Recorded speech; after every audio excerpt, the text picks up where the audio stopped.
just a quick review of the Callaway Weather Spann glove. So today we're kind of looking at these all-weather kind of gloves.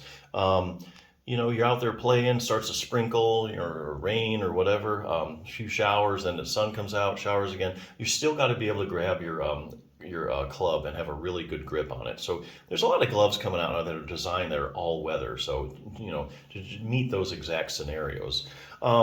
So a few points about these particular gloves. They do have leather palm and thumb. So a lot of these gloves are made of, that I'm looking at, they're made of synthetic type of materials. But this actually has leather in the palm and the thumb. So I personally don't think there's anything better than just real leather. So there's that. The other thing is they do have micro-ventilation on the palm, thumb, the closure, and the fingers. So they've really gone to great lengths to keep your hand cool. Here's the thing, you're out playing, especially in the sun in the summer, your hands get sweaty, the gloves start to pick up the sweat, then they smell after a while, then you got to worry about washing them and all that. It's always best to start out with a highly breathable glove. So like I say, they've gone to great lengths to kind of ventilate and keep your hand cool as you're doing things. Plus you don't really want a sweaty hand anyway. Last thing to know about this is that they are hand wash only. So just keep that in mind. You can't throw them in the wash or anything like that. Just make sure, if you do wash them, hand wash only. Anyway, if you also do have any kind of shoulder problem, another resource for golfers, this book is the 6-Minute Torn Rotator Cuff Solution. It says for seniors, but it's basically for even high-level athletes. There's a high incidence of shoulder problems with golfers, especially rotator cuff tears. The thing is, the shoulder is a very shallow ball and socket joint, and it depends heavily on the muscles to keep it in place. And basically, of all the muscles, it's the rotator cuff's job to keep the ball in against the socket firmly. That's unlike the hip, that's kind of a deep ball and socket joint. It doesn't rely so much on the muscles for that. So the rotator cuff is very much important for stability of your shoulder. And if you have a tear in it, you have shoulder pain, even if you have just basic shoulder pain, you just strengthen your rotator cuff, you get more stability, shoulder pain likely will go away. So anyway, first part's just kind of all about the shoulder, the rotator cuff, and this is a lot of good question and answer. If you do have a tear, this is probably the best resource I've seen. What are the symptoms of a rotator cuff tear? Any arm maneuvers that might indicate I have a tear? What imaging tests are used? Where does it tear at?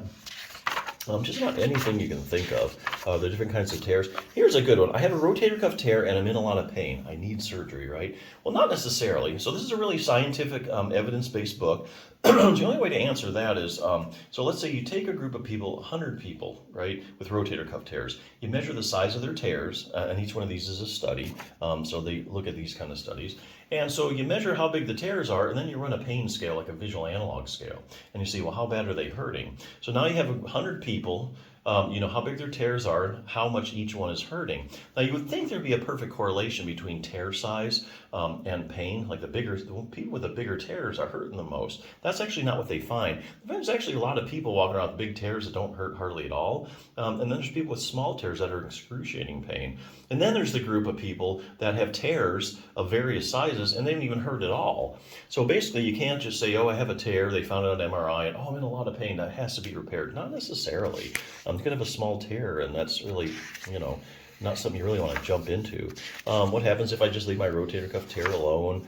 So how does exercise compare to surgery when it comes to treating a rotator cuff tear? So the only way to answer this, here again, scientifically, is a randomized controlled trial. So this book has compiled all the randomized controlled trials comparing exercise to surgery.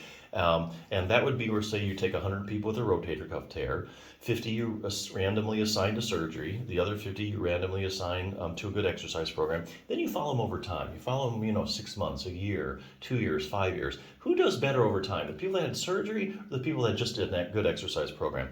To make a long story short, you end up at the same place. So that's according to the randomized controlled trials. Anyway, so it has a good exercise program. There's 3 different levels. Shows you exactly what to do.